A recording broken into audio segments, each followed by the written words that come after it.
தொழிலாளி வர்க்கத்திற்கு எதிராக ஒரு மிகப்பெரிய துரோகம், ஒரு மிகப்பெரிய அவைக்கியத்தனம் இப்போது ஏவப்பட்டிருக்கிறது. 75 ஆண்டுகளுக்கு பிறகு இந்த சட்டத்தின் மூலமாக தொழிலாளர்களை ஒரு 150 ஆண்டுகளுக்கு பின்னோக்கி இழுத்துச் செல்கிறார்கள். வேலை நேரத்திற்கு வரையறை இல்லை, 8 மணி நேரம் என்பதெல்லாம் இல்லை, 12 மணி நேரம், 14 மணி நேரம் என்றிருந்த அந்த காலத்திற்கு இந்த சட்டம் தொழிலாளிகளை பின்னோக்கி இழுக்கிறது. ஒரு சட்டம் என்றால் அந்த சட்டம் ஏற்கனவே இருப்பதை விட முன்னோக்கி ஏற்கனவே இருப்பதை விட சிறப்பான சில திருத்தங்களை கொண்டு வந்தால்தான் அது சட்ட திருத்தம். ஏற்கனவே இருப்பதை பின்னோக்கி இழுத்தால் அது சட்ட திருத்தம் அல்ல. எந்த திருத்தமும் முன்னோக்கித்தான் வரலாற்றில் இருந்திருக்கிறது, இல்லாவிட்டால் திருத்தம் தேவையில்லையே. இந்த சட்டத்தில் என்ன நடக்கிறது?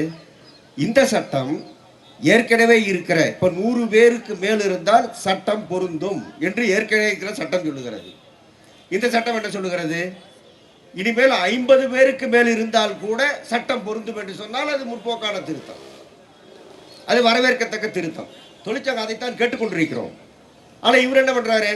இனிமேல் 300 பேருக்கு மேல் இருந்தால்தான் சட்டம் பொருந்தும் என்று இந்த சட்டத்திலே சொல்லுகிறார். ஒரு 80% தொழிலாளர்கள் இன்றைக்கு சட்டம் பொருந்துகிற தொழிலாளர்களை சட்டம் பொருந்தாதவர்களாக ஆக்கிவிட்டார்கள். சட்டம் இவர்களுக்கெல்லாம் பொருந்தாது என்று சொல்லுவதற்கு ஒரு சட்டம். இந்த சட்டப்படி 300 பேருக்கு கீழே இருக்கக்கூடிய தொழிலாளிகளுக்கு நிலையானையே கிடையாது, நிலையானை தேவையில்லை. அப்படியானால் முதலாளிகள் விரும்பியபடி ஒரு தொழிலாளியை வீட்டுக்கு அனுப்பலாம், நடவடிக்கை எடுக்கலாம், பழி வாங்கலாம், வஞ்சம் தீர்க்கலாம், சங்கம் வைத்தால் அவனை எல்லா வகையிலும் கொடுமை செய்யலாம். இதற்கான வாய்ப்பை அரசாங்கம் முதலாளிகளுக்கு கொடுத்திருக்கிறது. அடுத்தது, இந்த சட்டத்தில் 300 பேர் என்பது மட்டுமல்ல, ஒரு தொழிற்சாலையை நாம் எப்படி வேலை நிறுத்தம் செய்கிறோமோ அப்படி வலுவான தொழிற்சங்கம் இருக்கிற இடத்திலே முதலாளிகளுக்கு இருக்கிற வேலை நிறுத்தம், அதாவது நமக்கு எதிராக அழுத்தம் தருவதற்கு அவர்களுக்கு இருக்கிற வேலை நிறுத்தம் என்பது ஆலை மூடல் அல்லது கதவடைப்பு. இந்த ரெண்டும் நமக்கு எதிராக அவர்கள் பல நேரங்களில் பயன்படுத்தி இருக்கிறார்கள். அப்படி பயன்படுத்துவதற்கு அவர்களுக்கு இருக்கிற அந்த வாய்ப்பை ஏற்கனவே இருக்கிற சட்டம் நெறிப்படுத்தி இருந்தது. உனக்கு அப்படி ஆலை மூட வேண்டும் என்று தோன்றினால் என்னிடம் விண்ணப்பிக்க வேண்டும், அரசாங்கத்திடம் விண்ணப்பித்து அனுமதி கேட்க வேண்டும், ஆட்குறைப்புக்கு அனுமதி கேட்க வேண்டும், லே ஆஃபுக்கு அனுமதி கேட்க வேண்டும். அனுமதி கேட்கிற போது தொழிலாளர் தரப்பில் தொழிற்சங்கம் தலையிட்டு இந்த அனுமதிகளை தரக்கூடாது என்று வாதிடுவதற்கான வாய்ப்பும் உண்டு. இத்தனைக்கு பிறகு அரசு அனுமதித்தால்தான் ஆலை மூடல், லே ஆஃப், ரிட்ரெச்மெண்ட். இப்போ 300 பேருக்கு மேலே இருந்தால் தான் இனிமேல் இது பொருந்தும் என்றால் 80% தொழிற்சாலைகளில் தொழிலாளிகளை ஆட்குறைப்பு செய்து கொண்டே இருக்கலாம். ஆட்குறைப்பு எனக்கு ஆள் போ அதிகம், ஆகவே போ என்று சொல்லலாம், அரசாங்கத்திடம் அனுமதி கேட்க வேண்டாம். ஆகவே முழு சுதந்திரம் தொழிலாளிகளுக்கு எதிராக 80%. இதற்கு அப்புறம் என்ன நடக்கும் என்றால், இப்போ ஒரு 1000 பேர் இருக்கிற தொழிற்சாலை என்று வைத்துக் கொள்ளுங்கள். அந்த தொழிற்சாலையில் இப்போ இந்த சட்டம் பொருந்தும். ஆனால் அந்த முதலாளி அங்கு உற்பத்தி ஆகக்கூடிய பொருள், பேட்டரி, நான் தனியாக ஒரு தொழிற்சாலை வைத்துக் கொள்கிறேன், ஸ்ட்ரக்சரல் அதுக்கு தனியாக ஒரு தொழிற்சாலை வைத்துக் கொள்கிறேன், அசம்பிளி அதுக்கு தனியான ஒரு தொழிற்சாலை வைத்துக் கொள்கிறேன் என்று எல்லா தொழிற்சாலையிலும் 300க்கு கீழே கொண்டு வந்து விட்டால் அவனுக்கு உற்பத்தியும் நடக்கும். 300க்கு கீழே வந்தால் எந்த தொழிலாளிக்கு சட்டமும் பொருந்தாது. வெகு சீக்கிரத்தில் 400 பேர் 500 பேர் இருக்கிற தொழிற்சாலைகளில் எல்லாம் 300க்கு கீழே தொழிலாளர் எண்ணிக்கை கொண்டு வருகிற சதியை முதலாளிகள் அரங்கேற்றுவார்கள். இதையெல்லாம் தான் அவர்கள் செய்கிறார்கள். இப்படி வரிசையாக சொல்லிக்கொண்டே போகலாம். குறைந்தபட்ச கூலி அல்லது ஓவர் டைம் வேஜ் அல்லது வேலை நேரம் என்ற அடிப்படையாக இருக்கிற பல்வேறு விஷயங்கள் ஏற்கனவே இருப்பதை விட பின்னோக்கி இழுக்கப்பட்டிருக்கிறது.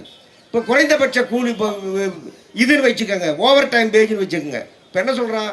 வேஜ்னா அடிப்படை சம்பளம் அல்லது பஞ்சப்படி, இது ரெண்டும் சேர்த்ததான் வேஜ் என்று சொல்லிவிட்டு ஏற்கனவே அதான் வேஜ். ஆனால் ஓவர் டைம் என்று சொன்னால் கிராஸ் பேல ஓவர் டைம் டபுள் கொடுக்கணும்.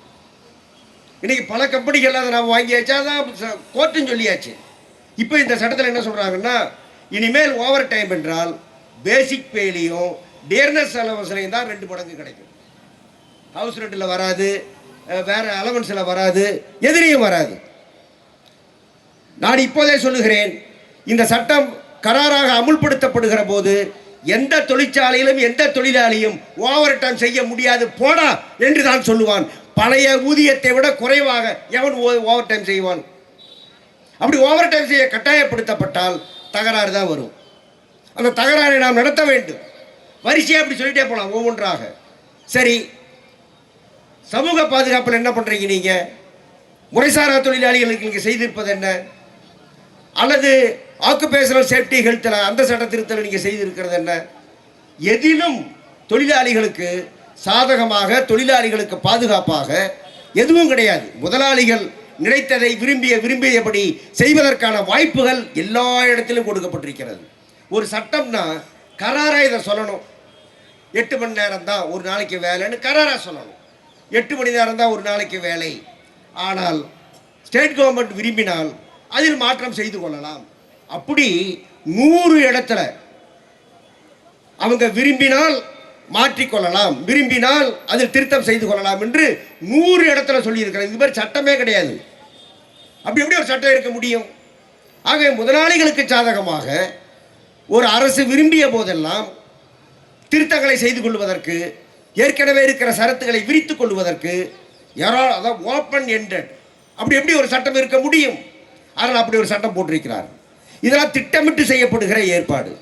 இந்த தொழிலாளிகளுக்காக என்று இருக்கிற இந்த சட்டம் எந்த விதமான, அதாவதுங்க இப்போ வேற எதை வேணாலும் நீங்கள் எடுத்துக்கங்க. சட்டத்தின் ஆட்சி, ஜனநாயக ஆட்சி என்றால் அதனுடைய அடிப்படை தாற்பயம் என்னவென்றால், யார் ஒருவரும் கேட்கப்படாமல், விசாரிக்கப்படாமல், அவர் தரப்பை எடுத்து சொல்ல வாய்ப்பு தரப்படாமல் அவர் மீது எந்த நடவடிக்கை எடுக்கக்கூடாது. இதுதான் சட்டத்தின் ஆட்சி. ஆனால் இந்த சட்டத்தில் மிக பெரும்பான்மை தொழிலாளிகளுக்கு இந்த வாய்ப்பே கிடையாது. இந்த வாய்ப்பு தர வேண்டிய அவசியம் இல்லை. அதான் 300 பேர் மற்றதுங்கிறது. அப்போ எந்த இது நீங்கள் மின்கட்டணத்தை ஏற்ற வேண்டுமா? மக்களை கேட்க வேண்டும். நிலத்தை எடுக்க வேண்டுமா? மக்களை கேட்க வேண்டும். இதுவெல்லாம் ஆரம்ப காலத்திலிருந்து நமக்கு இருக்கிறது. ஒவ்வொன்றாக இப்போது போய்கொண்டிருக்கிறது. அதனுடைய அர்த்தம் என்ன? சம்பந்தப்பட்டவரை கேட்காமல், அவருக்கு வாய்ப்பு தராமல் அவருடைய விஷயத்தில் அரசு எதிர் நடவடிக்கை எடுக்கக்கூடாது, முதலாளி எதிர் நடவடிக்கை எடுக்கக்கூடாது. அதனால தான் சார்ஜ் ஷீட்டு, என்கொயரி, ஷோகாஸு, செகண்ட் ஷோகாஸு, அதுக்கப்புறம் கோர்ட்டு. இப்போ கோர்ட்டில் என்ன பண்ணியிருக்காங்க? இப்போ நம்ம சிவில் கேஸ் போடுவோம். சிவில் கேஸ் போட்டு பல விஷயங்களில் தொழிற்சங்க சம்பந்தமாக நிர்வாகத்திற்கு அழுத்தம் தருவோம், அல்லது நிர்வாகத்துக்கு எதிரான தீர்ப்பை பெறுவோம். அது செலவு கம்மி, நம்ம ஊருக்குள்ளே நடக்கும். இப்போ சிவில் கோர்ட்டு இனிமேல் தொழிலாளர்களுக்கு பொருந்தாது என்று சொல்லிவிட்டார். எப்படிங்க அப்படி சொல்ல முடியும்? சிவில் கோர்ட்டுக்கு இனிமேல் நீங்கள் போகவே முடியாது. சரி, லேபர் கோர்ட், லேபர் கோர்ட்டில் நாமே வாதாடலாம். லேபர் கோர்ட்டு என்பதும் இனிமேல் தொழிலாளிகளுக்கு இருக்காது, கிடையாது. அப்படின்னா என்ன? இந்த சட்டப்படி ஒரு ட்ரைபியூனல் அங்கங்கே அமைக்கப்படும். அதில் ஒரு நீதிபதி இருப்பார், நீதித்துறையை சார்ந்த ஒருவர் இருப்பார், இன்னொருவர் நிர்வாகத்துறையை சார்ந்த ஒரு அதிகாரி. புரியுதா உங்களுக்கு? நீதித்துறை அதனுடைய நீதிபதி மட்டும் இருந்தால் அவர் சட்டப்படி சட்டத்தை தாண்டி தர முடியாது என்று சட்டத்தில் நின்று தீர்ப்பு கொடுப்பார். அவர் அரசுக்கு பயப்பட தேவையில்லை, அரசுக்கு அஞ்ச தேவையில்லை, முதலாளிக்கு அஞ்ச தேவையில்லை. ஆனால் ஒரு நிர்வாக அதிகாரியை தீர்ப்பு சொல்லுகிற நீதிபதியாக போட்டால் அவர் என்ன பண்ணுவார்? இப்போ லேபர் ஆஃபீஸில் நம்ம பார்க்குறோம் என்ன நடக்குதுன்னு. நீங்கள் கம்ப்ளைண்ட் கொடுத்தீங்கன்னா கம்ப்ளைண்ட்டை காட்டி லேபர் ஆஃபீஸரு சம்மந்தப்பட்டவங்ககிட்ட காசு வாங்கிட்டு போயிடும். இதான் நடக்குது. இப்போது நம்முடைய வழக்குகளை விசாரிப்பதற்கு அதிகாரிகளே போதும் என்று அதிகாரிகள் நியமிக்கிற அக்கிரமத்தை இவர்கள் செய்கிறார். இதை விட நமக்கு எதிரான துரோகம் வேற ஒன்றும் இருக்கவே முடியாது. நான் சில அட்வொகேட்டுகளை பார்த்து சொன்னேன், உங்களுக்கு இனிமேல் சிவில் கோர்ட்டில் வேலை கிடையாது, தொழிலாளி உங்ககிட்ட வரமாட்டோம், சிவில் கோர்ட்டு கிடையாது, லேபர் கோர்ட்டு கிடையாது என்று சொல்ல. அவங்க சொன்னால் அப்படியா, அப்படி எங்கள் வேலையே போயிருமே. நீதிபதிக்கே வேலை கிடையாதுயா, நீதிபதியே இப்போ இனிமேல் அட்மினிஸ்ட்ரேட்டிவ் ஆளாக வந்துடுவான். அப்போ சொன்னால் நாங்கள் போராட வேண்டும், கூடி சீக்கிரம் வக்கீல்கள் போராடுவார்கள். ஏன்னா எங்கே போகிறோம்ல சட்டத்துக்கு, எங்களுக்கு எதிராக சட்டம் ஏற்றன்னு.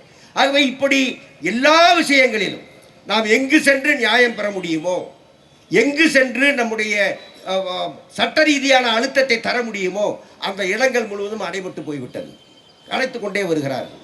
இப்படி வரிசையாக நாம் சொல்லிக்கொண்டே போகலாம். ஏராளமான விஷயங்கள் இருக்கின்றன. நேரம் கருதி நான் எல்லாவற்றுக்குள்ளும் போகவில்லை. ஆனால் இந்த சட்டம் தொழிலாளி வர்க்கத்திற்கு எதிராக மோடி கொண்டு வந்திருக்கிற மிக மோசமான அயோக்கியத்தனமான சட்டம். தொழிலாளிகளுடைய கையை கட்டி காலை கட்டி வாயை பொத்தி முதலாளிகளின் காலடியில் நிராயுதபாணியாக போடுகிற அயோக்கியத்தனமான சட்டம் இந்த சட்டம். இந்த சட்டத்தை எல்லா வகையிலும் கிராஜுவிட்டி சொன்னார்ல, கிராஜுவிட்டி என்ன 1 வருடம் ஆனாலே கிராஜுவிட்டி தரலாம். என்ன சாதனை இதில் அவருடைய அர்த்தம் என்ன தெரியுமா? அவருடைய அடுத்த பக்கம் என்ன தெரியுமா?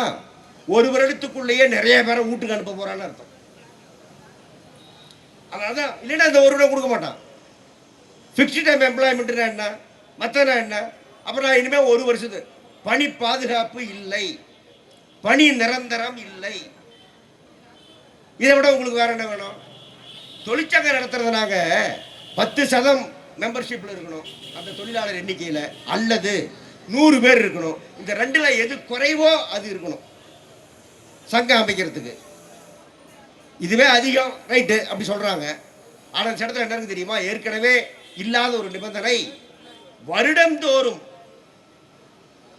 சங்கம் ஆரம்பிக்கும் போது மட்டுமல்ல, வருடந்தோறும் தொழிலாளர் எண்ணிக்கையில் 10% அந்த சங்கத்தில் இருந்து கொண்டே இருக்க வேண்டும். இல்லை என்று ஆனால் அந்த சங்கத்தின் ரெஜிஸ்ட்ரேஷன் பறிக்கப்படும். இதை ரெஜிஸ்ட்ரார் பறிச்சுடுவார் அப்படின்னு ஒரு சட்டம். இப்படி இன்னைக்கு அதே மாதிரி ஒப்பந்தம் போடுறது, இண்டிவிஜுவல் கான்ட்ராக்ட், அதன் மூலமாக தொழிற்சங்கத்தை இல்லாமல் செய்து விடலாம். இப்படிப்பட்ட ஏற்பாடுகள். இதற்கு மேல் ஜிக் ஒர்க்கர்ஸுக்கு என்ன நீங்க கொடுத்துட்டீங்க, கிக் ஒர்க்கர்ஸ்க்கு என்ன நீங்க கொடுத்துட்டீங்க? என்ன இருக்கு? முதலாளி தொழிலாளி உறவு இருக்குன்னு எழுதியிருக்கியா? அவங்களுக்கு சோசியல் செக்யூரிட்டி கொடுப்பேன், அவங்களுக்கு வெல்ஃபேர் போர்டு கொடுப்பேன். நான் பிச்சைக்காரன் அவன். யார் ஒரு தொழிலாளியின் உழைப்பால் பலன் பெறுகிறானோ அவன்தான் அந்த தொழிலாளியின் முதலாளி. இப்போ இந்த ஸ்விக்கி இந்த தொழிலாளி வேலை செய்யறான் இல்லையா, அதனுடைய பலனை யார் பெறுகிறார்கள்? பெறுகிறவன் தான் அவனுக்கு முதலாளி. அதே மாதிரி கான்ட்ராக்ட் தொழிலாளி ஒரு கம்பெனியில் வேலை பார்த்தா அவனுக்கு அந்த கம்பெனியினுடைய பிரின்சிபல் எம்ப்ளாயர், அந்த கம்பெனியினுடைய உண்மை முதலாளியும் இவனுக்கு பொறுப்பு. கான்ட்ராக்டர் மட்டுமல்ல. கான்ட்ராக்டர் சட்டத்தை அமுல்படுத்தவில்லை என்றால் பிரின்சிபல் எம்ப்ளாயர் இவனுக்கு சம்பளத்தை கொடுக்கணும், லீவை கொடுக்கணும், மற்றதை கொடுக்கணும், ஏற்பாடு பண்ணணும். ஆனால் இப்போ அது அகற்றப்பட்டு விட்டது. பிரின்சிபல் எம்ப்ளாயர் அதிலிருந்து வெளியேற்றப்பட்டு விட்டார். இவ்வளவு கொடூரமான ஒரு சட்டம். இதை பற்றி தான் மோடி பேசுறாரு. காலனி ஆதிக்க மனோபாவத்தை கைவிட்டு விட வேண்டும். பெரிய சுதந்திர போராட்டத்தில் பிறந்து வளர்ந்தவன் இந்த ஆர்எஸ்எஸ் காரன். காலனி பற்றி உனக்கு என்ன தெரியும்? வெள்ளைக்காரனை பூரா துரத்தியாச்சு, எல்லாத்தையும் அடிச்சு துரத்திட்டோம். இப்போ யார் காலனி ஆதிக்க மனோபாவத்தில் நாங்கள் இருக்கிறோம்? நீதான் முதலாளிகளை தொழிலாளிகளுடைய காலனியாக பாவிக்கிற ஒரு கொடுமையை இப்போது நிறைவேற்றி கொண்டிருக்கிறாய். வெளிநாட்டுக்காரனிடம் சிக்கிக் கொண்டவனை போல் தொழிலாளிகள் இனிமேல் முதலாளியிடம் சிக்கிக் கொண்டு அவதிப்படுவார்கள். அப்படிப்பட்ட சட்டத்தை நீ கொண்டு வந்திருக்கிறாய். அதே மாதிரி காலனி ஆதிக்க அடிமை புத்தின்னு சொல்றேன்ல, அடிமை புத்தி இந்தியாவில் ஏற்கனவே இருக்கிற ஜாதி ஏற்பாட்டில் அடிமை புத்தி இருக்கிறது. இந்தியாவில் இருக்கிற பல்வேறு ஏற்பாடுகள், நம்முடைய சனாதன ஏற்பாடுகள் சொல்லுகிறவே, இதில் முழுவதிலும் அடிமை புத்தி இருக்கிறது. இந்த அடிமை புத்தியை போக்குவதற்கு நீ சுண்டு விரல் அசைப்பாயா? இதுதான் இன்றைக்கு இந்தியாவினுடைய முக்கியமான பிரச்சனை. இதை தீர்ப்பதற்கு நடவடிக்கை எடுப்பாயா? நான் கடைசியாக சொல்லுகிறேன். இப்போ எஸ்கேஎம் இங்கே இருக்கிறார்கள். மினிமம் வேஜஸ் என்ற அந்த சரத்திலே சொல்லுகிறார்கள். இந்த மினிமம் வேஜஸ் என்கிற இந்த சரத்து 100 நாள் வேலை திட்டத்திற்கு பொருந்தாது. 100 நாள் வேலை திட்டம் கிராமத்தில் இருக்கு.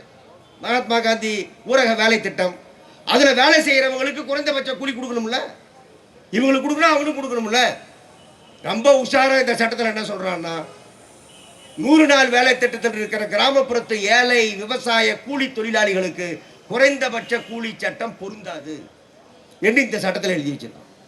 அப்போ கோடிக்கணக்கான கிராமப்புறத்து உழைப்பாளி மக்களை வஞ்சிக்கிற ஏற்பாடு. இப்படி வரிசையாக இந்த புதிதாக அவர்கள் ஏற்பாடுகளை செய்திருக்கிறார்கள். மிக அக்கிரமமான இந்த சட்ட திருத்தத்தை எதிர்த்து நாம் போராடியாக வேண்டும், முறியடித்தாக வேண்டும். ஏற்கனவே நம்முடைய விவசாய பெருங்குடி மக்கள் வழிகாட்டி இருக்கிறார்கள். நெடிய நீண்ட அழுத்தம் தருகிற போராட்டத்தை நடத்தியாவது இதை நாம் முறியடித்தாக வேண்டும். அதற்குள்ள துவக்கமாக ஏற்பாடாக இந்த கூட்டம் அமைகிறது என்று நான் மகிழ்ச்சியை தெரிவித்து தொடர்ந்து நம்முடைய போராட்டத்தை முன்னெடுப்போம் என்று கூறி விடைபெற்றுக் கொள்கிறேன். வணக்கம்.